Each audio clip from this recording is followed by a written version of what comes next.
జోహార్ comrade Sitaram గారు. గౌరవనీయులు సభాధ్యక్షులు పెద్దలు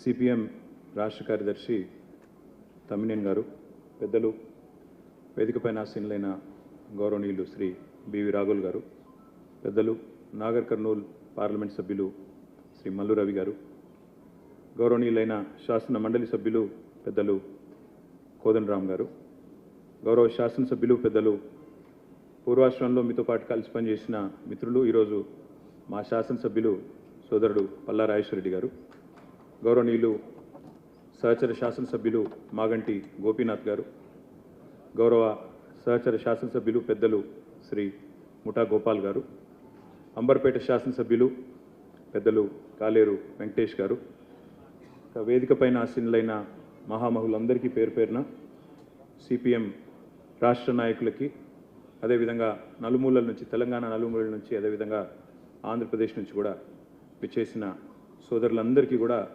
హృదయపూర్వకంగా నమస్కారం. కామ్రేడ్ సీతారాం గారికి మరొకసారి మా పార్టీ తరఫున కూడా హృదయపూర్వకంగా వినమ్రంగా వారికి జోహార్లు అర్పిస్తూ, పదవుల చుట్టూ పరిభ్రమించే ఈనాటి రాజకీయాల్లో మరి స్థిరంగా సిద్ధాంతం చుట్టూ నిలబడ్డ నిబద్ధత ఉన్న నాయకుడు గౌరవనీయులు శ్రీ సీతారాం యెచూరి గారు. ఎప్పుడు ఏ కండువా మారుస్తారో తెలియని ఫిరాయింపుల ఈ కాలంలో కడదాకా కమ్యూనిస్టుగా బతికిన ఆదర్శ నేత, ఢిల్లీలో వెలిగిన అసలైన హైదరాబాదీ బిడ్డ యెచూరి గారు. హైదరాబాదీ బిడ్డ అని ఎందుకంటున్నా అంటే, మాకు కూడా పూర్వాశ్రమంలో కొంత కనెక్షన్ ఉంది. అదేమంటే, వారు చదువుకున్నది ఆల్ సెయింట్స్ స్కూల్లో, నేను చదువుకున్నది దాని పక్కనే రోడ్ యువతల గ్రామర్ స్కూల్లో. అదేవిధంగా వారు తర్వాత నిజాం కాలేజీలో గ్రాడ్యుయేషన్ చేశారు. నేను కూడా కొద్ది కాలం తర్వాత నేను కూడా అక్కడే చేస్తున్నాను. కాబట్టి అందుకే హైదరాబాద్ బిడ్డ అనే మాట వాడతాం. ఓట్ల రాజకీయం వేరు, ప్రజల రాజకీయం వేరు. మేము ఓట్ల రాజకీయంలో వెనుకబడ్డా ప్రజల కోసం జరిగే పోరాటంలో మాత్రం ముందున్నాం, ప్రజల మనసులో ఉన్నామని ఆయన ఒకసారి చెప్పిన మాట నాకు బాగా గుర్తున్న మాట. నాయకులుగా, పాలకులుగా ఉండి పోరాటాలంటే తెలియని వారు ఎందరో ఉండొచ్చు. ప్రజలంటే కేవలం ఓటు బ్యాంకులుగా మాత్రమే చూసేవారు ఇంకెందరో ఉన్నారు.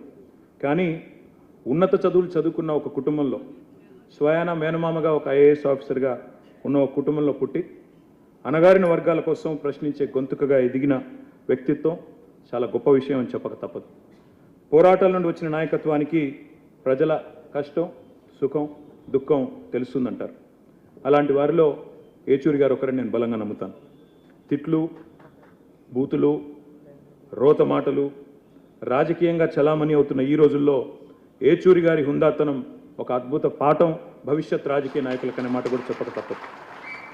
ఎమర్జెన్సీ చీకటి రోజుల్లో, జైలు జీవితం తర్వాత భారతదేశంలో ఆనాడు అత్యున్నత స్థానంలో ఉన్న శ్రీమతి ఇందిరాగాంధీ గారి ముందు నిలబడి ఒక సామాన్య విద్యార్థి నాయకుడు ఒక్క మాట కూడా తొనకకుండా మీరు రాజీనామా చేయండి అని మాట్లాడాలంటే ఎంత గుండె ధైర్యం కావాలో ఒక్కసారి ఆలోచించండి. నేను కోరుతాను. రాజ్యాంగాన్ని రాజకీయాల కోసం అపహాస్యం చేస్తున్న ఈ రోజుల్లో నిజంగా రాజ్యాంగాన్ని బలంగా నమ్మిన, త్రికరణ శుద్ధితో నమ్మిన వ్యక్తి సీతారాం యెచూరి గారు. Democracy is not just about elections, it is about dissent, debate and the right to question. ప్రశ్నించడమే ప్రజాస్వామ్యం అని గుండెల నిండా నమ్మిన వ్యక్తి యెచూరి గారు. పదవులతోనే కీర్తి వస్తుంది అనుకునేవారు కొందరు ఉంటారు. కానీ పదవులు లేకున్నా ఐడియాలజీ, ప్రజా సమస్యల పట్ల అవగాహన, పనిచేయాలన్న తపన, నిత్యం ప్రజా సంక్షేమం కోసం పనిచేసే ఆలోచన, నిత్యం కొత్తది నేర్చుకోవాలి అనే ఒక అభిలాష ప్రజల మనసులో చిరస్థాయిగా, చిరంజీవిగా నిలబడేలా చేస్తుంది అనడానికి యెచూరి గారి జీవితం ఒక ఉదాహరణగా నేను భావిస్తాను. మా పార్టీలు వేరు కావచ్చు, మా సిద్ధాంతాలు వేరు కావచ్చు. మీరు గతంలో తెలంగాణ రాష్ట్ర ఏర్పాటు విషయంలో భిన్నాభిప్రాయాన్ని ప్రకటించవచ్చు. వారితో నాకు పరిచయం కూడా తక్కువే కావచ్చు. కానీ ఉద్యమాల నుంచి వచ్చిన బిడ్డలుగా మా బంధం రక్త సంబంధంగానే ఉంటుంది. తప్పకుండా ఆ భావన మాలో బలంగా ఉంది.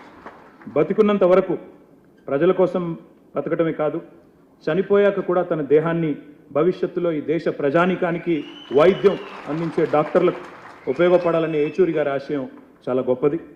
వారు గొప్ప మాట చెప్పారు. When democracy is threatened, silence is complicity.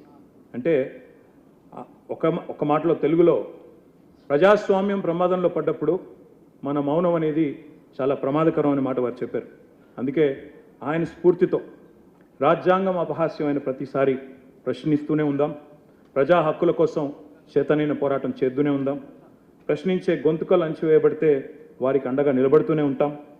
అదే మనందరం కూడా ఏచూరి గారికి మనస్ఫూర్తిగా ఇవ్వగలిగే నివాళి అని నేను భావిస్తూ ఉన్నాను.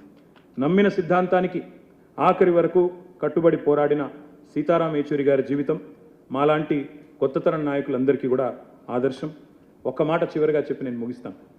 If I ever feel lost in the battle, I will look at Sitaram Yechury గారు ఫర్ ఇన్స్పిరేషన్. లాల్ సలాం కామ్రేడ్. Thank you.